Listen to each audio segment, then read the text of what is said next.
Queridos irmãos, que a paz do Divino Mestre seja conosco.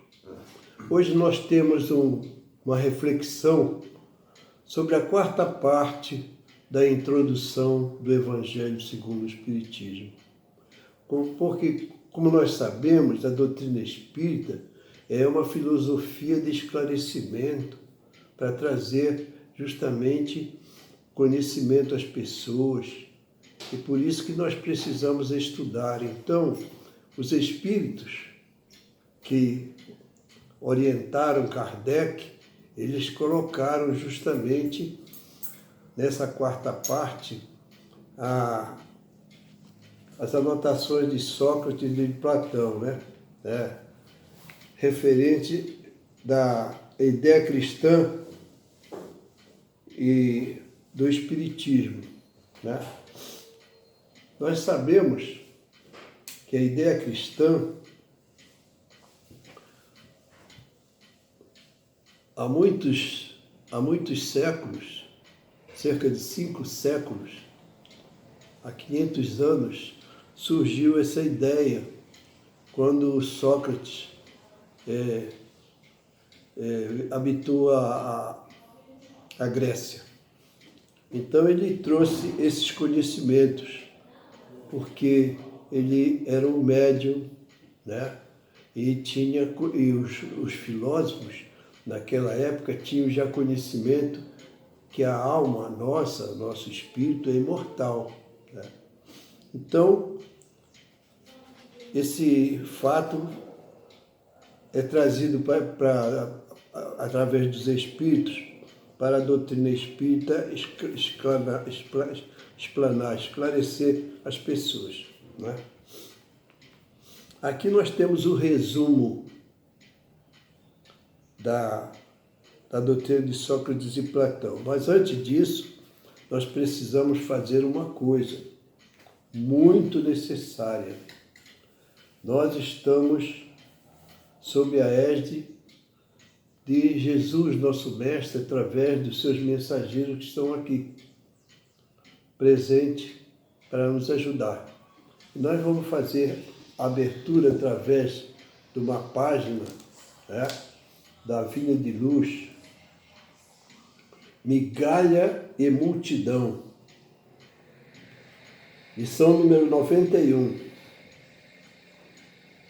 E tendo mandado que a multidão se assentasse sobre a relva, tomou os 5 pães e os 2 peixes, e erguendo os olhos ao céu, os abençoou, e partindo os pães, deu aos discípulos, e aos discípulos à multidão. Isso é uma anotação de Mateus no capítulo 14, 14º capítulo, versículo 19 do Novo Testamento. Ante o quadro da legião de famintos, qualquer homem experimentaria invencível desânimo, considerando a migalha de 5 pães e 2 peixes. Mas Jesus é o Divino Mestre. Mas Jesus emprega o imenso poder da bondade e consegue alimentar a todos sobejamente.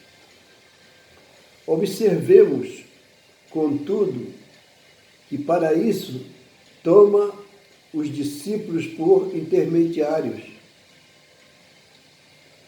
O ensinamento do Mestre nesse passo do Evangelho é altamente simbólico. Quem identifica a aluvião de males criados por nós mesmos, pelos desvios da vontade na sucessão,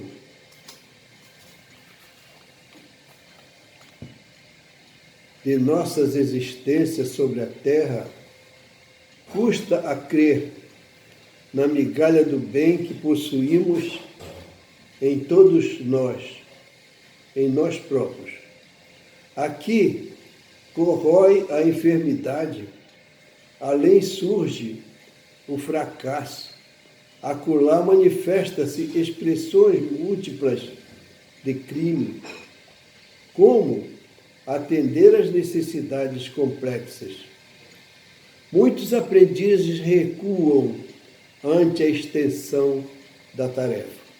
Entretanto, se o servidor fiel caminha para o Senhor, a migalha de suas luzes é imediatamente suprida pelo milagre da multiplicação, de vez que Jesus, considerando a oferta espontânea, abençoar-lhes-á o patrimônio pequenino, permitindo-lhe nutrir verdadeiras multidões de necessitados.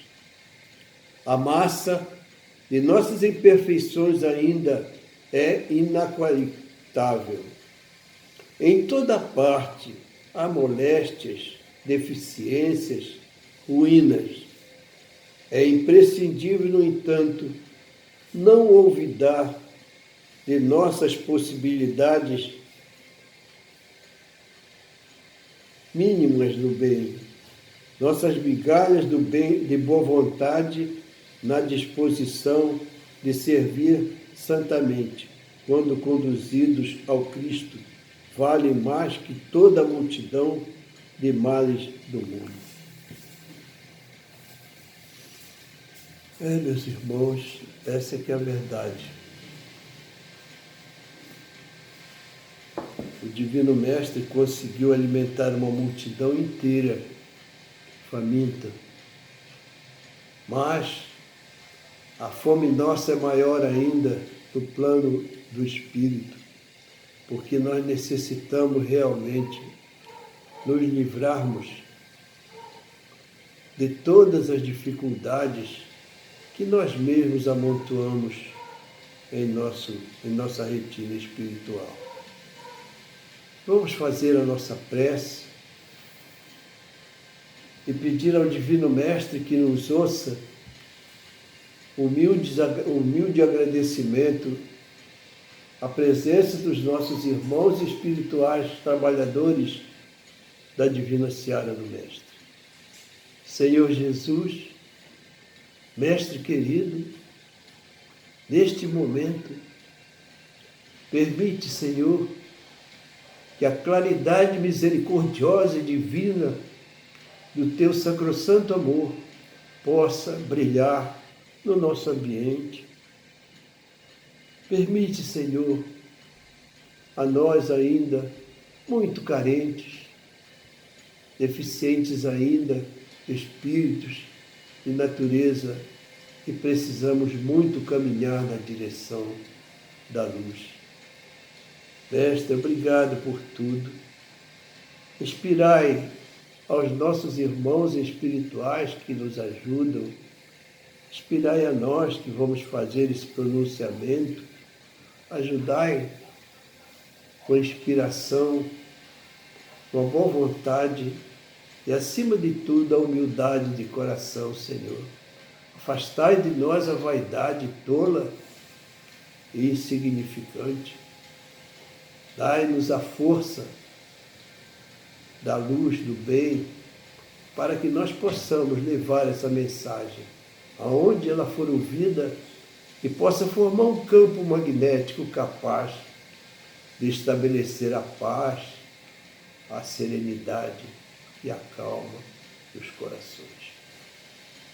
Que a paz do Senhor Jesus seja conosco e louvado seja o sacrossanto nome de nosso amado Pai, o Supremo Senhor, absoluto soberano do universo infinito. Graças a Deus. E assim, vamos iniciar nosso estudo, queridos irmãos.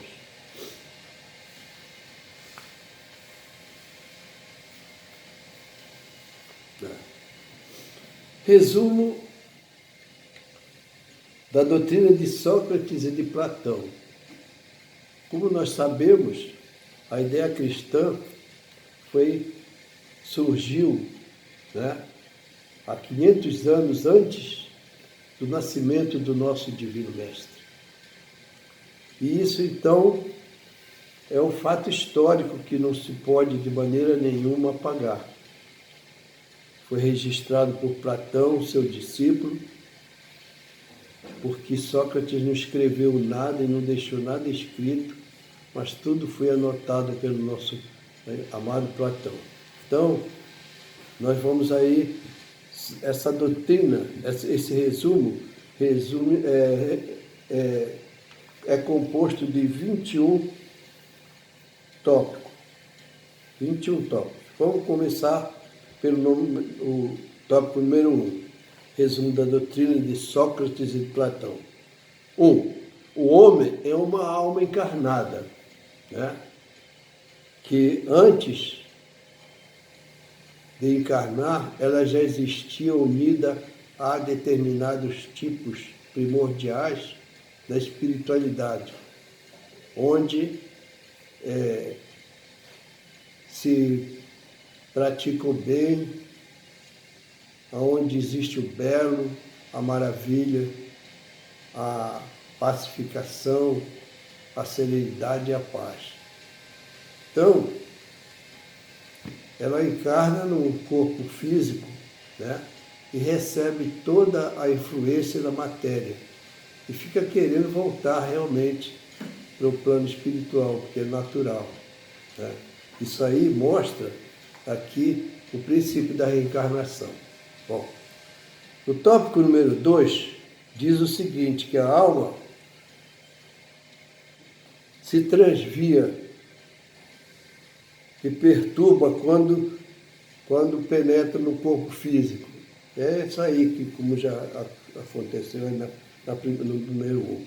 Então, nós quando mergulhamos no corpo físico, tá, o espírito se modifica um pouco, ou seja, não modifica tanto assim, ele traz as tendências dele, mas ele sofre a influência da matéria. E essa influência, digamos assim, perturba muito a nossa condição. A gente não tem condições de raciocinar, a gente não tem condição de buscar a paz, e por aí afora vai. Tá? No tópico 3 diz o seguinte, enquanto tivermos o nosso corpo mergulhado no corpo físico, né, nós nunca alcançaremos o objeto do nosso desejo. Por quê? Porque a gente quer uma coisa, muitas vezes, que não é possível, né? Então, quando nós estamos no corpo físico, se manifestam vários desejos, várias tendências, tudo a influência justamente da matéria. E nós precisamos, através de um esforço muito grande, ir nos aperfeiçoando. Por isso que o espírito precisa muitas e muitas reencarnações para ir limpando justamente as vibrações negativas que existem dentro de nós. Nós temos um chamado purão, né, que é apelidado de purão. É justamente o depósito de tudo quanto é vibração negativa que a gente absorve aquilo, a gente cria muitas vezes e acaba se alojando justamente nessa região. Eu não vou dizer para vocês porque seria muita pretensão minha. Eu não sei onde é, não sei como, mas só sei que existe. Muito bem. Então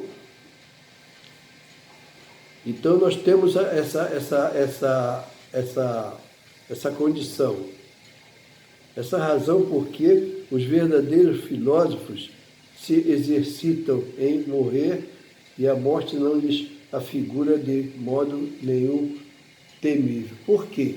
Os filósofos tinham certeza de que o espírito é imortal, que nós não morremos, morre só o corpo. O corpo morre, mas fica justamente o espírito. Então, tudo quanto digamos assim, tudo que nós passamos no corpo físico fica marcado. Tanto a parte material fica marcada, como também a parte espiritual. Porque nós temos a marca, digamos assim, viva do nosso caráter. Por exemplo, a gente desencarna, a gente vai para o plano espiritual e os defeitos nossos não terminam, não acabam. Só acaba quando nós fazemos esforço de eliminar esses defeitos através da prática de virtudes que contrariam esses defeitos. Muito bem. O tópico 6º diz o seguinte: a alma impura tem, nesse estado, se encontra primeiro oprimida e se vê de novo arrastada para o mundo visível. Por quê? Porque quando nós desencarnamos, ele diz aqui alma impura, né? É uma alma, é um espírito desencarnado. Então, esses espíritos, eles levam um resquício muito grande, muito forte da parte material que eles encarnaram e se agarraram tanto a essas vibrações, que essas vibrações acompanham no seu perispírito para a desencarnação. Então, o que acontece? Elas têm possibilidade de aparecer a determinados videntes, né? Porque todos nós temos essa vidência, todo ser humano. Só que uns são acentuados e outros não, tem nem não aparece. Muito bem. Então, o que acontece? Essas criaturas já foram vistas, digamos assim, em túmulos, em monumentos, essas coisas, fantasmas muito tenebrosos. Isso aí por causa justamente desse problema que nós levamos para o plano espiritual, os resíduos da nossa condição inferior.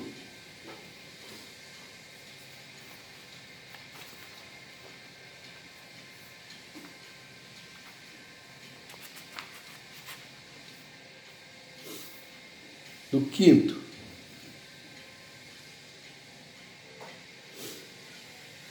Quinto tópico.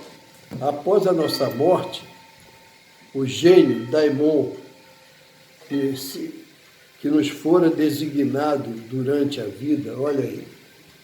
Então nós vemos o seguinte: esse gênio realmente é nosso anjo guardião. É o espírito responsável para nos ajudar, para guiar os nossos passos na nossa vida material, porque nós, em geral, meus irmãos, nós nos desviamos muito, mas muito. O nosso caráter é bastante fraco e a gente vai se desviando do caminho. Apesar de nós termos alguém que nos ajuda, mas mesmo assim a gente é como criança espiritual, né? Eu não vejo uma criança, por exemplo, se tiver uma grade ali, tirar aquela grade, aquela tela, aquele troço, deixar uma criança de 2, 3 anos, ela vai andando ali e cai lá embaixo. Não sabe, não tem noção. E somos nós assim. Então a gente vai errando, aí desencarna, volta de novo e vai passando o tempo, vai se livrando justamente daqueles defeitos. Vamos criando justamente uma razão mais apurada.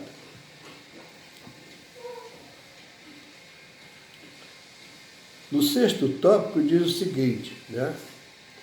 Que os demônios, ou seja, espíritos, porque demônio foi o termo daimon, o termo grego, que quer dizer gênio ou espírito. Então, anteriormente, esse termo não era tido, digamos assim, aos espíritos de mau caráter, porque todos os espíritos eram normais. Era o nome espírito, era como hoje a gente sabe de espírito. E naquele tempo eles chamavam de daimon, demônio, ou seja, gênio. Então, os demônios ocupam espaço, né? Como diz o Espiritismo, que ocupa o espaço e faz ligação do céu com a terra, do plano espiritual. o todo liga a si mesmo. Então, o que acontece? Nós vemos também que a doutrina espírita ensina isso. E ela mostra através de fatos. Né? Já naquele tempo, Sócrates já anunciava isso. Então nós vemos aí que Sócrates era um grande médium, era um médium de alta elevação, de grande moral, de grandes virtudes. Por isso que, né, a mente dele era aberta justamente para a sabedoria. Ele tinha conhecimento, tinha condições, digamos, de avançar através do raciocínio puro. E então, a bondade de Deus derrama sobre nós a sua sabedoria, para que a gente possa melhorar, para que a gente possa modificar cada vez mais para melhor, para irmos nos purificando. Então, tópico número 8, número 7. A preocupação constante do filósofo, tal como o compreendiam Sócrates e Platão, é de tomar mais cuidado com a alma do que com o corpo. Porque o corpo é passageiro. O corpo sofre tudo quanto é, digamos assim, influência da matéria. Ele adoece, ele passa por vicissitudes, é uma série de coisas, de acontecimentos que vão justamente provocando o desenvolvimento da nossa inteligência. E o desenvolvimento da inteligência faz com que nós possamos desenvolver espiritualmente. Muito bem. Tópico 8.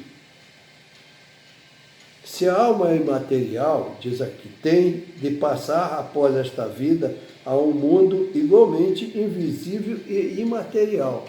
É justo, né? Então, o que acontece? Do mesmo modo que o corpo decompõe-se, volta à matéria, muito importa, no entanto, distinguir bem a alma pura da verdadeiramente imaterial. Quer dizer, desculpem, à medida que nós vamos modificando, melhorando a nossa condição espiritual, nós vamos, digamos assim, refinando o nosso espírito. Né? Cada vez mais fica mais claro, mais luminoso. Né? Mas é preciso que nós façamos um esforço muito grande, como disse no primeiro tópico, que a alma, ao mergulhar na matéria, ela sofre todas as influências negativas. Claro, porque a matéria é ainda impura, muito grosseira. Então, o que acontece? É necessário que nós façamos o possível para melhorar. Mas essa melhora tem que ser realmente esforço de cada um de nós. Não existe ninguém fora da fila. Está todo mundo dentro do contexto. Não adianta a gente pensar que pode enganar a Deus, nosso Pai, ou seja, a lei divina, que não consegue enganar, não. É o contrário. A gente é que está se enganando. Então é preciso que a gente faça esforço, porque é mais necessário, talvez até, do que respirar o ar que nós respiramos. É isso aí, gente.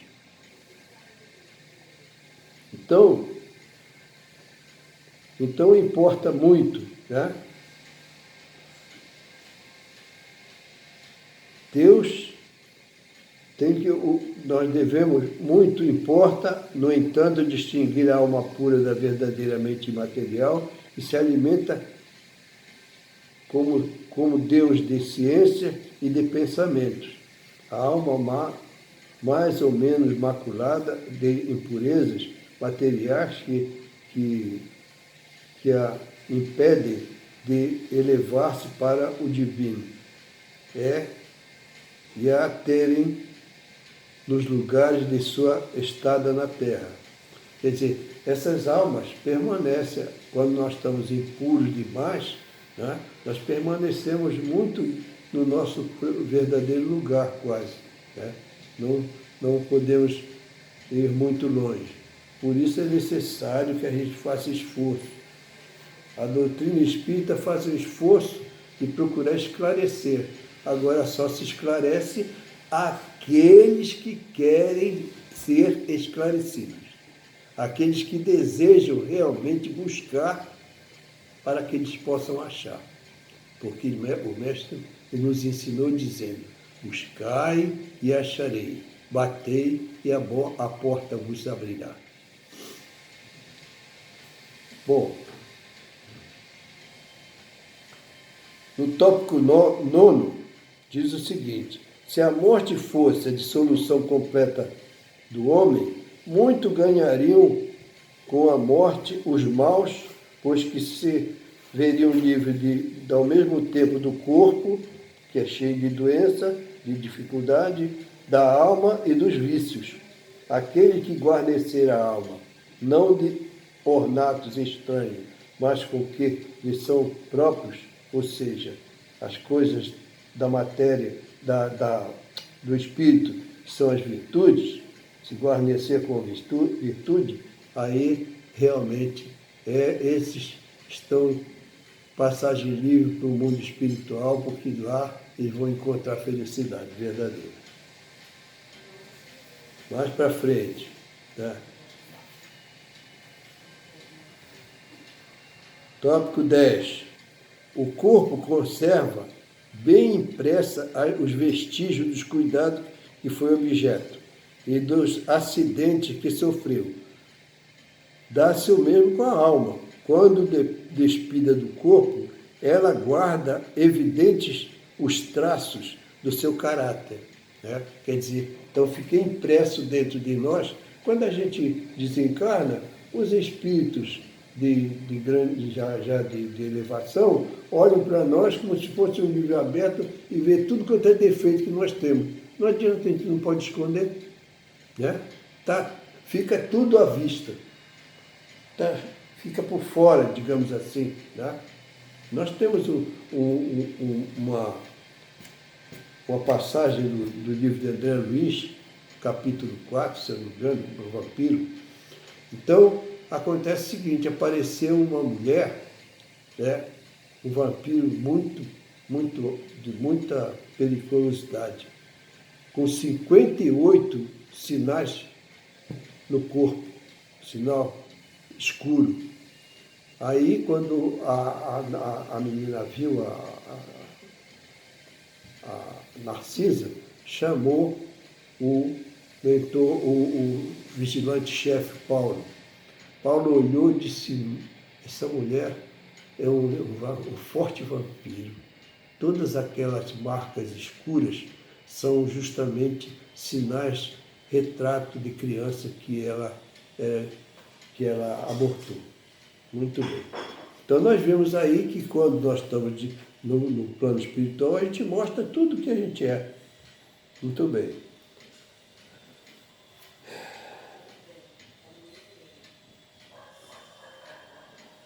Bom, se tudo tem de extinguir-se, a morte será como uma dessas raras noites que passamos sem sonho, sem nenhuma consciência de nós mesmos. Todavia, se a morte é apenas uma mudança de morada, a passagem para o lugar onde os mortos se têm de reunir, que felicidade se encontrarmos até aqueles a quem conhecemos. O meu maior prazer será examinar de perto a quem conhecemos.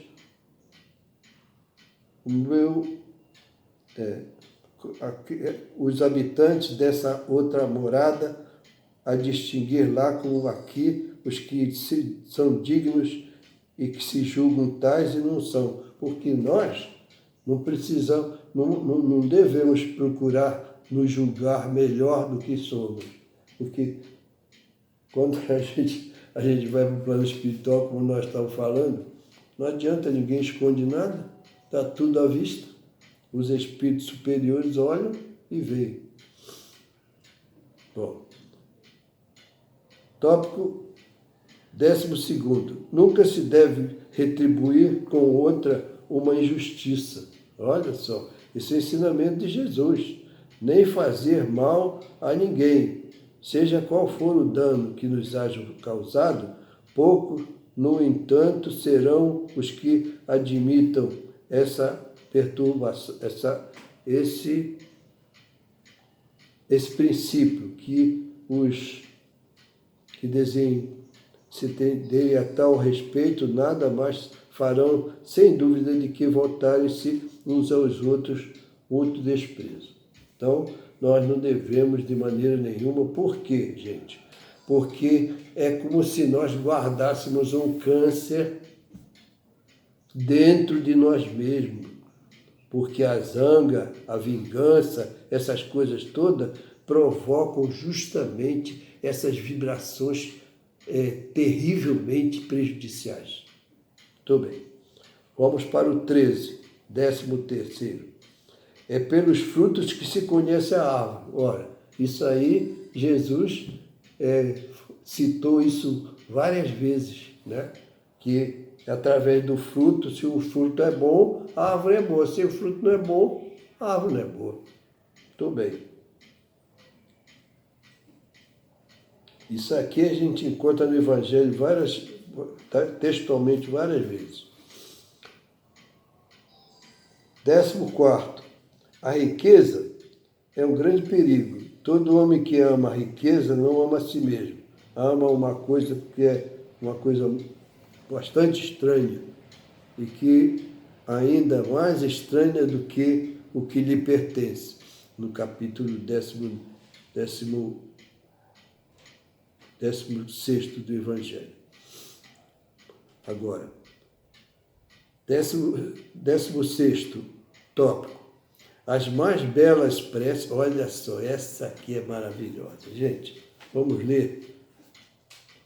As mais belas preces e os mais belos sacrifícios prezam menos a divindade, quer dizer, agradam menos a Deus do que uma alma virtuosa que faz esforço por se assemelhar ao Pai. Essa é que é a verdade maravilhosa e cristalina. Grave coisa fora que os deuses dispensassem mais atenção às nossas oferendas do que a nossa alma. Se tal se desse, poderiam os mais culpados conseguir que eles se lhes tornassem propícios, mas não. Verdadeiramente justos e retos só são os que, por suas palavras e atos, cumprem seus deveres para com os deuses e para com os homens. Para com Deus e para com o homem. É isso aí. Quer dizer, Sócrates já disseminava esse conhecimento profundo, mas muito profundo. Vamos para o 17º. A virtude não se pode ser ensinada, vem por dom de Deus aos que a possuem. Nós sabemos, através do Espiritismo, que o Espiritismo, digamos assim, ele mostra mais eficiência, é mais explícito, dizendo que o homem que consegue virtude, ele consegue através do esforço dele. Por exemplo, se eu gosto de me apropriar das coisas dos outros, entendeu? Eu tenho que fazer um esforço para renunciar àquilo. E ninguém no universo infinito vai fazer por mim, ninguém. Só eu poderei fazer isso. Então, a honestidade é uma coisa que o ser humano precisa consolidar profundamente isso. Ele precisa acreditar nisso, por quê? Porque cada vez que eu faço uma coisa errada, é uma ferida na minha estrutura delicadíssima do meu espírito. Porque o espírito é tecido, se assim podemos dizer, de fibras santificadas, de grande santidade, que Deus, nosso Pai, só constrói coisa boa. Mas nós vamos deteriorando. A gente arranja vício daqui, vício dali, pensamento negativo, é isso. Não, mas eu quero isso, coisa, tudo. A gente vai cada vez mais caindo. Isso aí, gente. Então, a virtude, como o Espírito de Deus ensina, é um dom através da bondade de Deus que nos dá força para a gente desenvolver esse dom. Porque é preciso muito esforço para a gente contrariar um defeito que já vem há milênios e milênios e milênios, né? Então nós temos que fazer esse esforço. Vamos para o 18º. A disposição natural de todos nós é de apercebermos-nos menos de nossos defeitos do que dos outros, né? Geralmente a gente consegue distinguir o defeito do outro. O nosso, a gente não se apercebe. Porque nós estamos tão acostumados com aquilo, é como se a pessoa, por exemplo, que não gosta de uma bebida, porque é amarga, depois começa a beber aquilo, vai, aí se acostuma e já acha bom amargo. É isso aí. Então, se acostuma com aquilo dentro de si mesmo, que é muito difícil retirar, gente. É um espinho profundo e fica difícil porque dói muito para retirar. Diz o Evangelho: vedes a palha que está no teu olho, no olho do vosso próximo, e não vedes a trave que está no vosso. Isso Jesus falou claramente, isso, nos ensinando. Agora vamos para o tópico 19, né?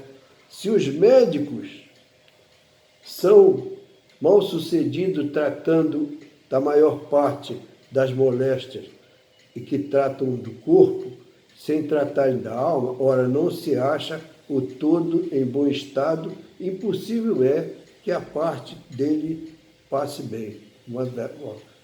Então acontece o seguinte: nós precisamos, para o futuro, né, tratar primeiro da alma. Porque de onde provém justamente as vibrações agressivas e negativas e apodrecidas?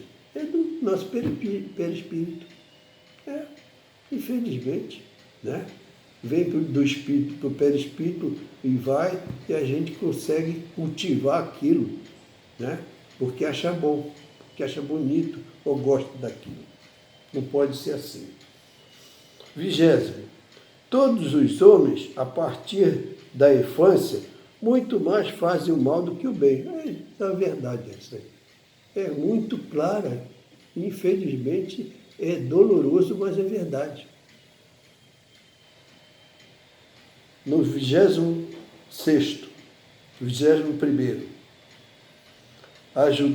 ajuizado serás, quer dizer, saberás, não supondo o que ignoras. Quer dizer, a pessoa pensa que sabe, mas ignora.